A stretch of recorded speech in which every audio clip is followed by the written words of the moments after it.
Welcome home to USA Global TV and Radio. Ours is a place where dreams take flight, voices are heard, and stories are shared. This is where cultures meet, connections are formed, and ideas are transformed into action. This is your destination for authentic storytelling, diverse perspectives, and meaningful conversations. We're where global stories unite and bridges are built beyond all borders. Discover our world of education, entertainment, hope, and inspiration. Together, we're building bridges worldwide. Subscribe to our USA Global TV channel and download our USA Global TV app. Be our guest or join our team.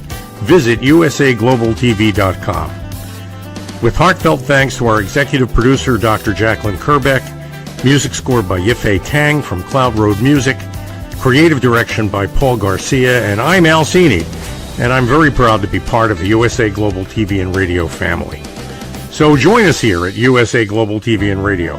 Make us your home for global connection. All rights reserved. This video and its contents are the exclusive property of USA Global TV and Radio. Unauthorized use, duplication, or redistribution in any form is strictly prohibited. Thank you for being a part of our global community. Let's inspire together. Howdy y'all, red.olaughlin here. We're on The Wise Ones. You can see the owls behind me. Wisdom, we're talking about that today. The Wise Ones on USA Global TV and Radio Network. When I'm not doing TV shows, I'm doing 3 back-to-back today. We just finished one. We're doing this one. I have one more to do immediately following. But I like to research the human body at the cellular level, chemically speaking. I look for cause and effect relationships. Treat a cause, fix a problem. Treat symptoms, and you'll always be treating symptoms. So I focus on that aspect. What is happening? Why is it happening? What can you do about it? So that's what I do when I'm not doing a whole lot of other things. But the other things that I do, I help authors get their books written.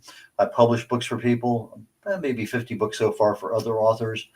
And when I'm not doing that, I love to cook and garden and do a few other things. But all in all, I enjoy life as best I can. That is a quick wrap up on me. Why don't we jump into our program today? My guest is Lynda Williams from Calgary, Canada. Lynda, please join me up here on stage. Hi, how are you doing today? Exceptionally well, as always. How's the weather up in Canada? Because it just seems like here in Texas, where I'm in the Houston area, we got our first cold blast. And last night, the temperatures were low 50s, I think. I mean, it's just, the winter is starting to show up. So what's going on up there in your world? We have been spoiled rotten. We haven't had any snow, which often does happen for us in October. So yeah, I'm waiting for the leaves on the apple tree to finish dropping, and they're just hanging on. No, I'm waiting for the leaves on my plumerias, tropical plants usually found in Hawaii and other places, to start turning yellow because they drop generally around Thanksgiving. But then I take them out of the ground, store them in the garage over the winter, because we do end up occasionally with a day or two of freezing weather. But let's get into you.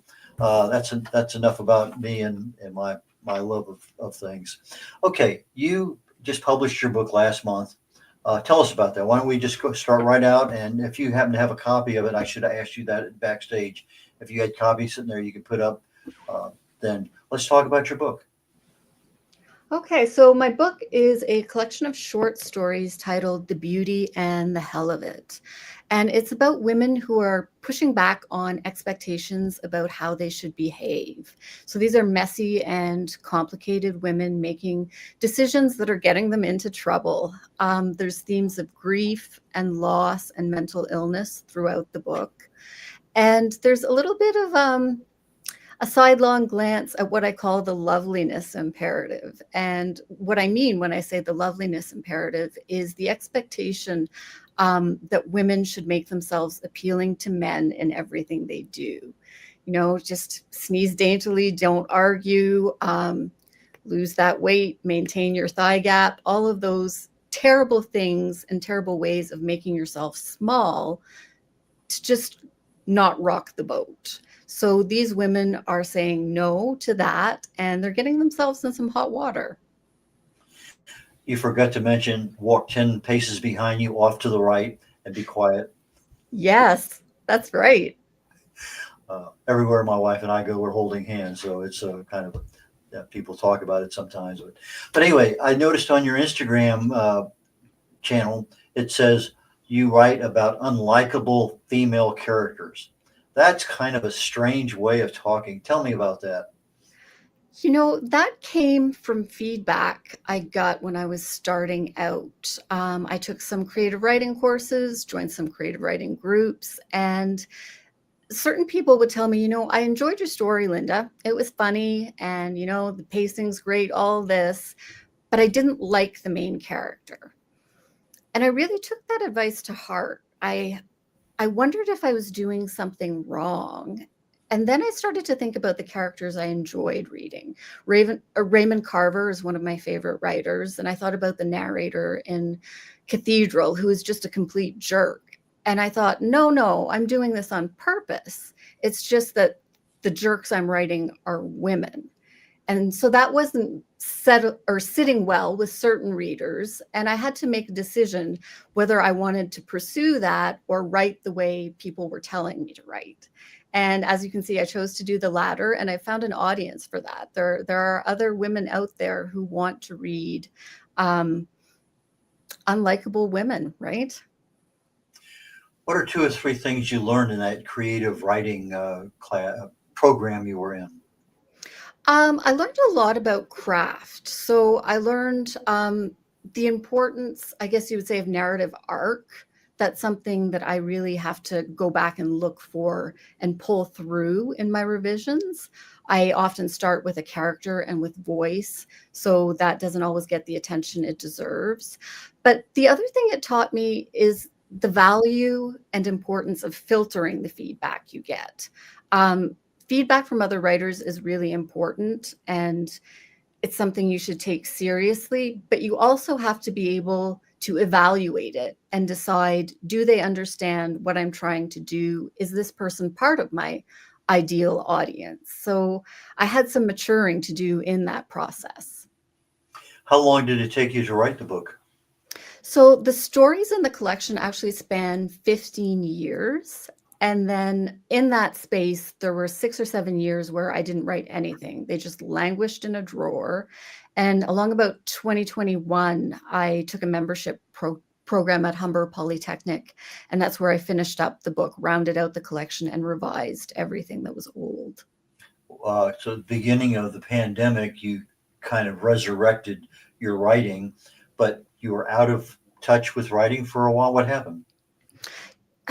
I gave up because of rejection. Like, I was submitting a lot along about 2012, 2013 to literary journals, trying to build a name for myself. And I was just getting a lot of blanket no's. You don't often get feedback with rejection, so that can become really disheartening. And I was internalizing it as failure at the time.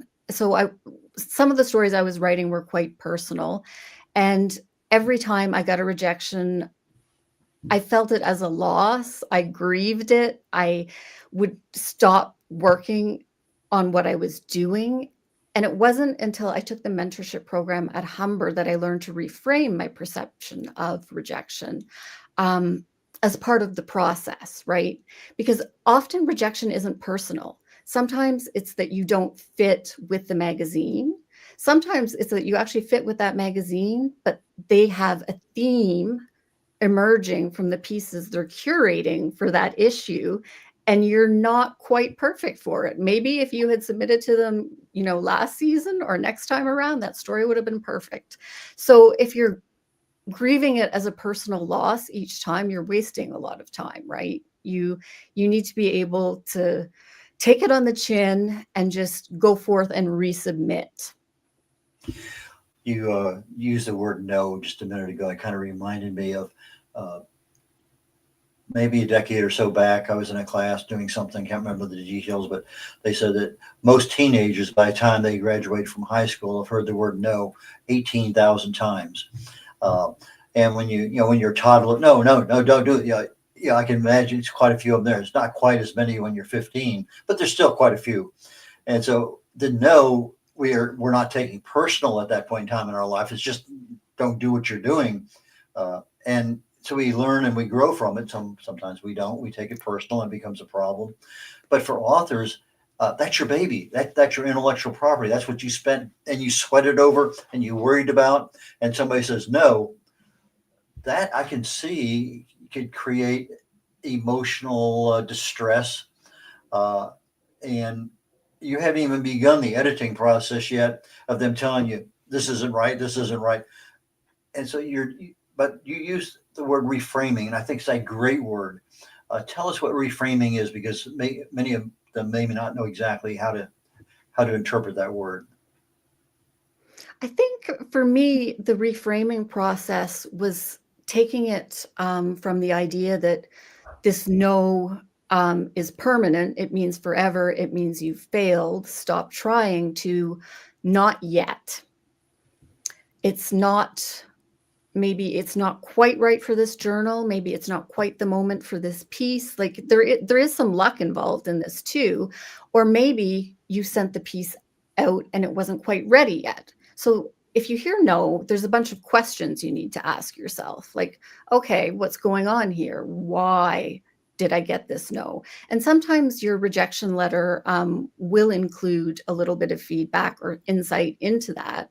And it's really about being grateful for that no, in terms of helping you move forward in your process and directing you to what questions to ask of your work going forward. So it's almost as if I put a different hat on. I have my author hat on here, and I say, okay, no, okay. But I take the author hat off. That no stays with that author hat. I still have my own life. The no was over there to that person, the writer. I'm over here doing the rest of the stuff I do in my life. Okay, let me put my writer hat back on again. Okay, now let's see. That was a no. Why was that a no? And so you have to separate your real world from your author world when you start getting some rejections, because they're there for a reason. And as you say, the timing may be the issue, and we never know that. And maybe it may be content, it may not be the quality that they're looking for. But there are reasons things are there. And I think you hit it on the nail. You have to be inquisitive and know, okay, give me some feedback. Tell me what I'm doing wrong or what I'm doing right so I can make it better. Because sometimes just being right, you're here, but you need to be here in order to excel. So I think those are really good points that are there. So you get the book written. How long did it take you to edit it? The editing process was actually kind of fast and dirty. So I signed, I think, in May 23. And then there's about a year-long interval where I was just waiting in the queue. And then in July of the next year, after I had signed, there was a period of a couple weeks where we did the edits, and that was it, right? So it's very intense then. You have to reevaluate all of this in a short period of time. Okay, so you got the editing done, the book's ready to go, it's proofed, it's just about ready to publish. Any issues with covers? No, that was a delightful process. I wasn't anticipating getting to have a whole lot of say in it. I didn't realize that could happen, but I think that's one of the beauties of either being self-published or working with a smaller publisher. And I work with a small traditional publisher in Canada, and I got to spend an hour just talking to this graphic artist about the book, and he sprang ideas. We bounced off each other, and then he came back to me with this lovely image, and it was delightful. Hold the book up again so the audience can Yes. see it. Okay, so we have a man and a woman in silhouette back to back. Okay. Yeah, and then we have the wisps of smoke curling up. And really what I love about this is the clash between the title and the bold colors. It kind of grabs you, right? Okay, the smoke. I don't understand the smoke. Oh, there's a lot of chain smoking women in this book. Oh, that's smoke. Okay, I got you now. I wasn't seeing that part of it. Yeah. Okay. So that's not necessarily an unlikable trait. That's reality. Yeah. Okay. So you got the book, the cover's done, you're happy, it's ready to go to press. When did you start marketing the book? Um, May. May is when I connected with Mickey and started doing podcasts to get the word out there about this book, because it went on pre-sale, I think, in the winter. Okay, by Mickey, you mean Mickey Mickelson with Creative Edge? Yes. Yeah, he helps us a lot with a lot of authors on our program. So really good guy. 100%. Yeah. Okay, so you got the book started marketing. What is your marketing program? Tell us about that. Mickey is my marketing program. Um, he's made it possible to connect with so many people, not just in Canada, but across the world. That's the beauty of it. For myself, I'm starting out. This is my first book. I haven't cultivated all these relationships with people who have a place in the media, connections to the media. So having an outside publicist was really important to me. And I think if you're indie, that's something to consider. Promoting is a full-time job. Once you have a book out there, you have your own small business. And I'm not a business person, right? I'm a writer. I'm kind of artsy. Bit of a dreamer. So having someone to collaborate with me on that was really important. So your marketing program is really focused on Mickey doing the background stuff. What social media do you use? How often do you talk about your books and stuff? I use Instagram and Facebook. Blue Sky a little bit. Blue Sky doesn't get the same engagement from followers, I would say, yet. I still have hope for it because I don't use X anymore. I think Instagram is a great visual, to get the pictures of your book out there, get pictures of quotes, that sort of thing. I find engagement is higher, and maybe it's my demographic. I'm, early 40s, that sort of thing. Facebook is a different demographic, which is also good to reach. And I'm not a regular poster, I have to say. For me, a big part of social media is community. Who else is publishing? Who are you going to shout out? Did you read their book? Did you like it? Are you going to share it? And those are the people who engage with me as well. People I've connected with, never met, but I love to read their books, right? Did you do any competitor analysis on the field that you're working in with who has the top 20 books, say, in your genre? Oh, that's a good question. I haven't done any of that. And literary Canadian literature is kind of a small pond. That's what I love also about working with Mickey. He has lots of connections in the States. I like to go onto Amazon.com and notice the dwindling number of my books. Only 3 left in stock. Yay, right? So I haven't done the analysis, but yes, I should. Usually when I help an author, that's where we start out. Okay, what genre? Let's take a look. Who's there? Maybe you need to go to that that person's website, see, get their newsletter, see what are they doing, because that's a big deal. If they're successful and they're selling 1,000 books a month, maybe that's a clue. And so I think that's a worthwhile thing.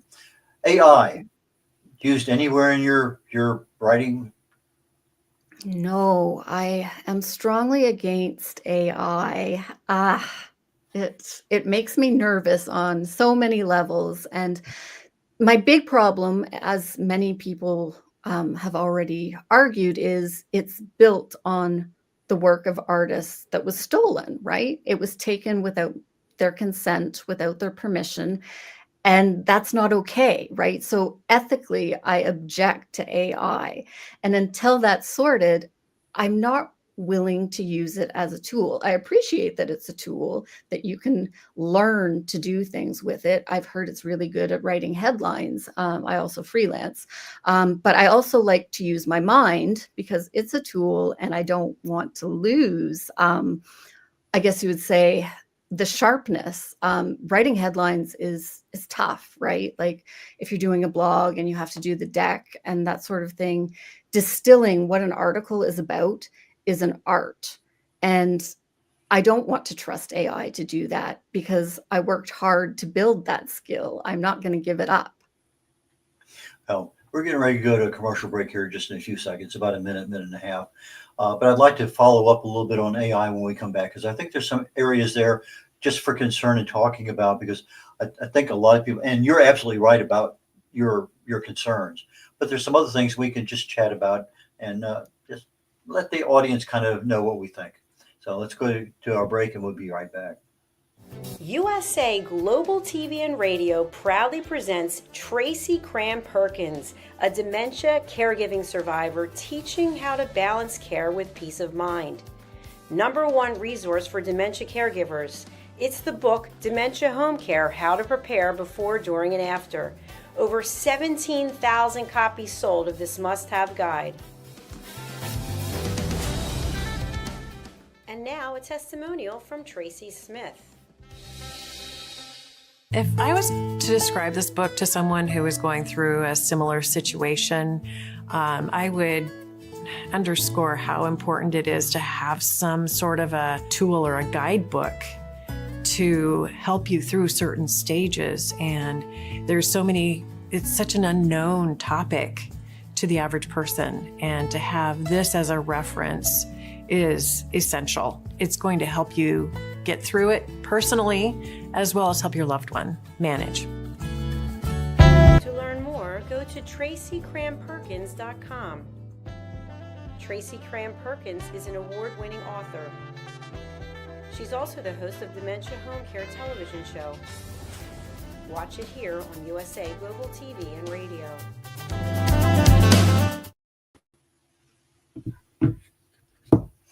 red.olaughlin here. We're on the Wise Ones, USA Global TV and Radio Network. And my guest today is Lynda Williams. Lynda, please join me again here on stage. Welcome back. Thank you. We were just chatting, getting into the topic of AI. And your comments are very, very similar to many others that are out there. I use AI a lot, but I'm writing nonfiction. And I have about a 2-page prompt that when I started, I say, okay, you are the master researcher on this particular topic. So I tell AI who they are. Then I tell them, this is what I want to know. This is why I want to know it. This is the level of detail. This is where I want you to go find stuff, because I do a lot of stuff out of PubMed and other research publications. And I said, this is my audience. This is what I expect to be able to present. And I want to see flow charts, and I want to see this, and I want to see that. And so when I get done, I pump that all in there, and it gives me something back. And I look at it, okay. And then I say, well, you left this out because their focus is like that, and I want the focus to be like this. And so I do this, and then, okay, let's get, and by the time I get to the 6th or 7th, okay, what about this? And so if I'm talking about, let's say, Alzheimer's, well, what about uric acid? What about lectins? I have to ask it questions because I know part of the answer, but they're not looking in that place to get that answer. But I expect that. But once I tell them that, they go there and I get a whole lot of stuff that I wouldn't get otherwise. So for me as a researcher, it's invaluable. But then I take that and I put that in my own words because it's just data. And so from my perspective, it's not stealing from someone else. I'm getting a report from this National Health Institute, or this other study over here. Okay, here's the extract. I go to look at it. Okay, and so I have the reference. I go back to the original source. So I think there's a lot of good that can happen there. I had one client that wanted a book, 1850s mid-Texas, and they had a vision in their head for a cover. And so I had 5 of them done by AI. And I said, do you like A, B, C, D, or E? And he said, I like C and D. So we took those 2, I sent them to a designer and said, this is kind of what he has in his mind, but he also wants this. And so it clarified a lot of stuff. So I think there's avenues to use AI, but it also depends on where you're at and what you're doing. Because sometimes you may be, let's say, 1850s London. Okay, you can get a certain amount of stuff out of the research, but I think there's a certain value for AI, but you got to realize it's a tool, and that's all it is. But you just can't ask it a question, how are you? Well, you have to say, you are this. And I mean, there's a lot of detail to go into asking. So it's one of those things that I've learned over the last 6 months, 8 months, in order how to use it better. But that's my take on it. Your thoughts? A couple of years back, I was lucky enough to moderate a panel on AI. And at the time, I really hadn't looked into it at all. And the best thing I took from that panel was one of the panelists' answers to the question, what are people getting wrong about AI? And he said, I think it's the idea that we have a choice. So what he was proposing, that at some point AI will be as ubiquitous as cell phones. You know, some of us held out, right? You know, we said, no, I'm never going to have one. But at this point, there are very few people who don't have a cell phone. And, you know, whatever arguments you had, at some point you ceded them, right? But AI does give you sources. You have to go check them out yourself. I think just last week here in the United States, there was some, I don't know, New Jersey or someplace, they had filed some legal documents and AI had done all of the filing. Nobody double checked it. They were wrong. They get their hands slapped. They had to go back and refile. So just because it's there doesn't mean it's right. And that's the thing with AI. It's a tool, and you know, you use the wrong tool, you get the wrong result. So, but let's go ahead and move on. Video. You using any videos at all in any of your marketing? I can't say I've done a whole lot of video. I have one coming out for Cozy Fest. Oh, I think it's All Lit Up. It's just a Canadian organization that promotes small press authors. So I have a reading coming out of that. I haven't used a lot, to be honest. I mean, a lot of my podcasts are also available on YouTube as well as Spotify. A lot of my marketing or promotion has been through podcasts. I would say podcasts are the bulk of my promotion. Okay, well, let me suggest something maybe for just consideration. Again, AI has a lot of opportunities. Typically I produce a 35 to 55 second video trailer that talks about what I'm going to be talking about this week on my show. And it comes up there, it's 5 or 6 or 7 still photos with the text in front of it, and it's recorded, very professionally done, but it's all AI. And so it's one of those things that, again, it's another tool that we don't think about as authors, but I have not taken that tool yet and used it to market my books, but I'm in that process now of saying, okay, fine, I've mastered the skill, at least my level of skill, to produce videos that I'm happy with, that I can put on Instagram, Facebook, anywhere that I want to put them at, and let the world know this is what's happening. So my challenge to me next is, do I want to pay more than just a free cost of the AI and see what kind of results I get back? But it's a marketing tool.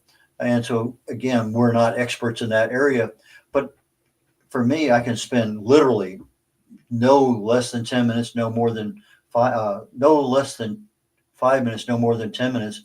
And I can produce a 1 minute video that's professionally done, that I think is more than adequate for putting stuff out there in social media. So I don't know that Mickey does that, but it's something that, it's a skill that is easy to learn. Might be something considered down the road. Another area that we talked about backstage was something about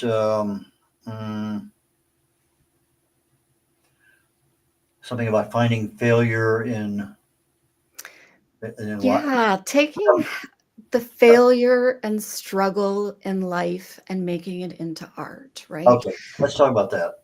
Yeah, that was huge for me, and it was therapeutic, right? Because some of the stories are very close to home for me. They're fictional characters, but the events are things I lived through in my life. I survived not one, but 2 abusive relationships in my 20s. There was an assault in there, and part of for me, recovering from that and being able to move forward was writing about it. And there is a very satisfying type of vindication in being able to get those stories published and share them with people who might also be struggling with the same kind of difficulty, and who then reach out to you and say, you know, thank you for this. You helped me. Isn't there some, I want to say it's Japanese, where they take something that's broken and literally reframe it to a degree. It seemed like to me that the standard that I think about is a broken vase, and they took and put gold in there where the cracks are at, and then reheat it, and now all of a sudden you have the broken one, but the beauty is there because of things. So just because it's broken, as you say, we reframe it again using that term from earlier in our conversation. So in your case, there was something destructive that you were able to find some beauty out of, and you mentioned a couple of small areas, but for an author, how does that really change what you do? For me, those lived events are often a starting point, a springboard. And, I could wish that my life in my 20s had been kinder, that things had worked out differently, that I hadn't made those mistakes. But then what would I have left to write about, right? So I think being a writer, maybe one of the occupational hazards of it is that you can turn all these sow's ears into silk purses. It it's it's a healthy process, I would say. It can be a little bit painful when you're going through it and you're dredging some of that up. But I'm glad I didn't just have a pristine period of life in my 20s where nothing went wrong. I think my writing career is kind of built on all that difficulty. Okay, so you have adversity, you've learned from it. Uh, I believe that things happen for a reason, and sometimes we don't take advantage of that reason. We may never know the reason, but it still happened. And as you say, reframing it, okay, why was I the only one to whatever the situation was? Or why did I get blamed for something I didn't do? But things happen. And when they happen, we can reach out there, grab a hold of, and never let it go, and it just be a stressor for the rest of our life. Don't forgive, don't no gratitude. Just a lot of things we can do. Or again, it's in here. We can let it go and say, what value can I get out of it? We're talking about wisdom today on the show. So if something happened to me, as my daughter likes to use the phrase, okay, I got lemons, I made lemonade.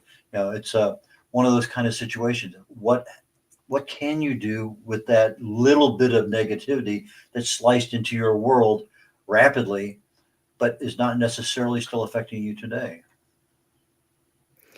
Yeah, that transformation of the uglies of life into fiction is art, because I think art is about producing meaning. And you don't have to be producing meaning from stuff that has personally happened to you, but you certainly can. And developing meaning from something that took away your power is a way of reclaiming your power.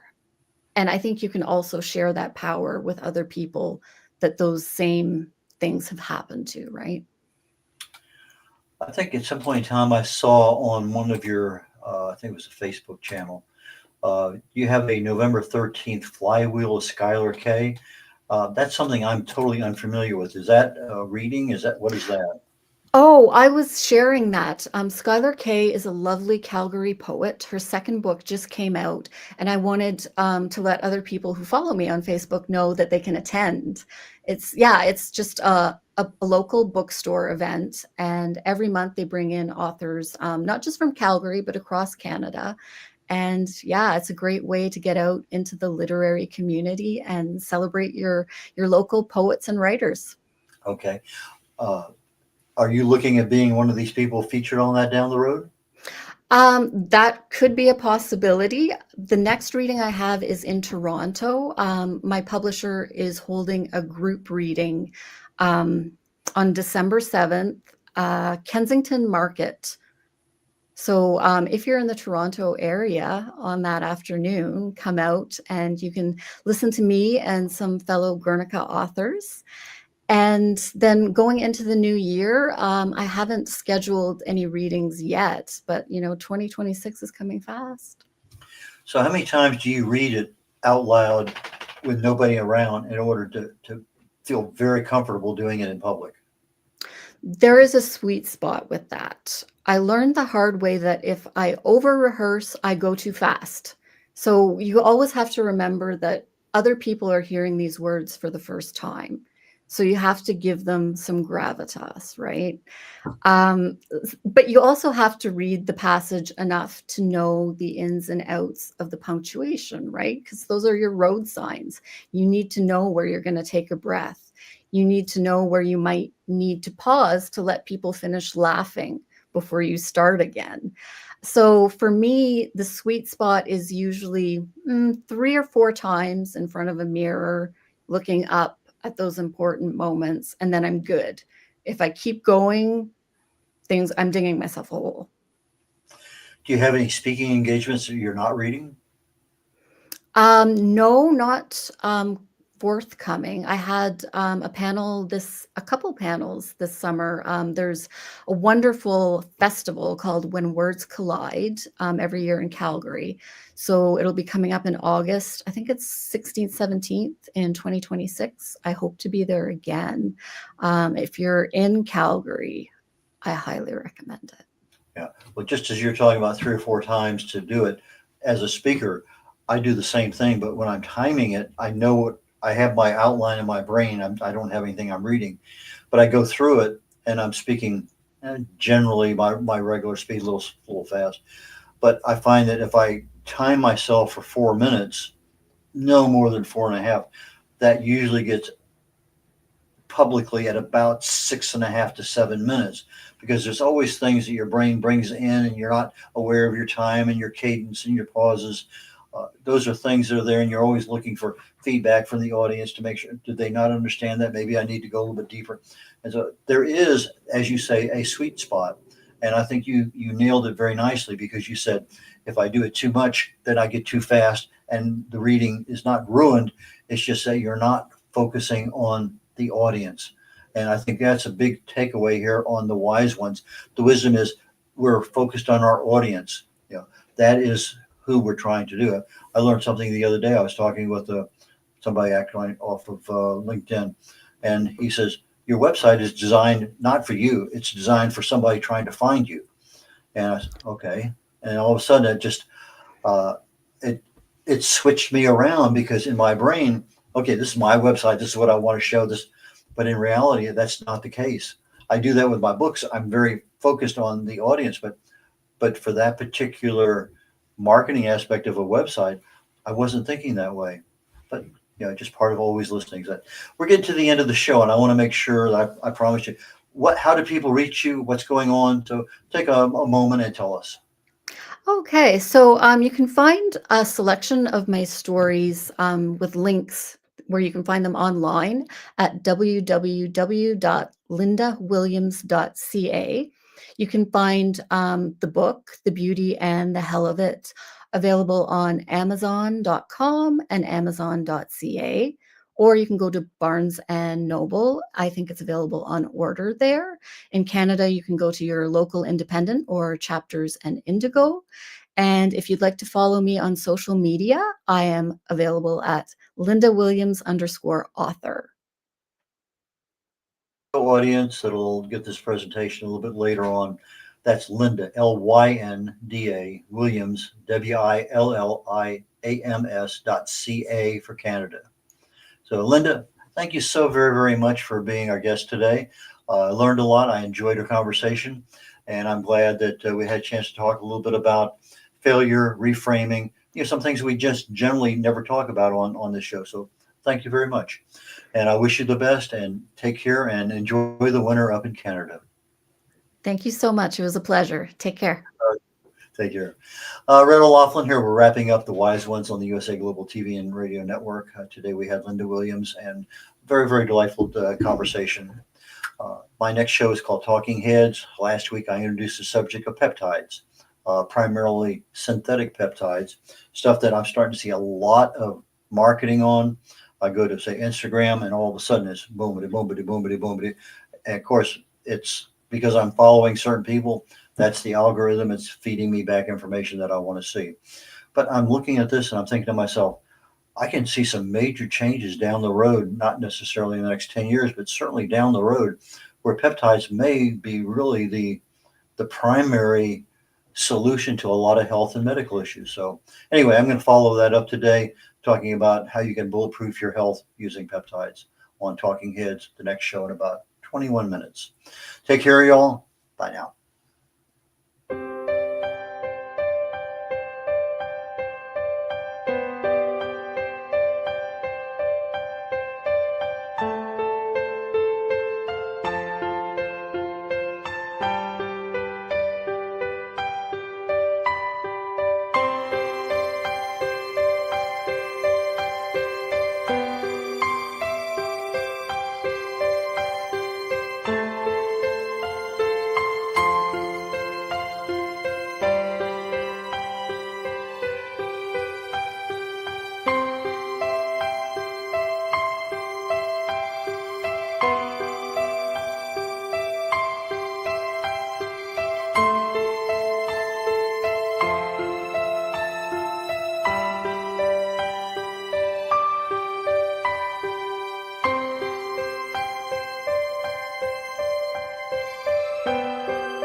Nestled in the heart of the Blue Ridge Mountains, the Horseshoe Farm has always been more than a destination. It's a living, breathing reflection of community, connection, and transformation. Once a humble family farmstead, it has evolved over the years to become a sanctuary for travelers, seekers, families, and friends alike. Originally reimagined by the Turchin family as an Airbnb property, the farm began its journey into hospitality with simple roots, welcoming guests to experience the beauty and peace of the sacred land. As word spread and the vision deepened, the property organically blossomed into a boutique resort, rooted in the values of slow living, intentional experiences, and the magic of gathering.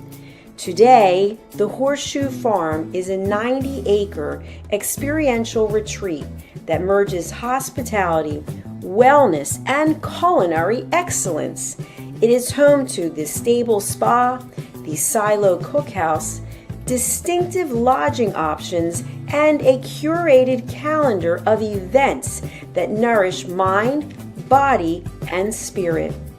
Our guest experience is designed to be both grounding and expansive, where the comforts of luxury meet with the simplicity of nature. At its core, the Horseshoe Farm is about transformation of land, of self, and of community. We are proud of where we've come from. We are confident in who we are today and excited for the road ahead.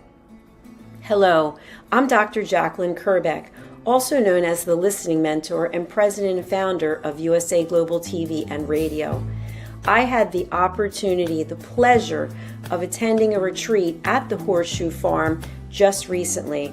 I was so impressed with all of the opportunities that were presented to me in this glorious setting, as well as the highest level of customer service, that I've decided to put together a retreat at the Horseshoe Farm in Hendersonville, North Carolina, United States of America, June 3rd through the 6th, 2026.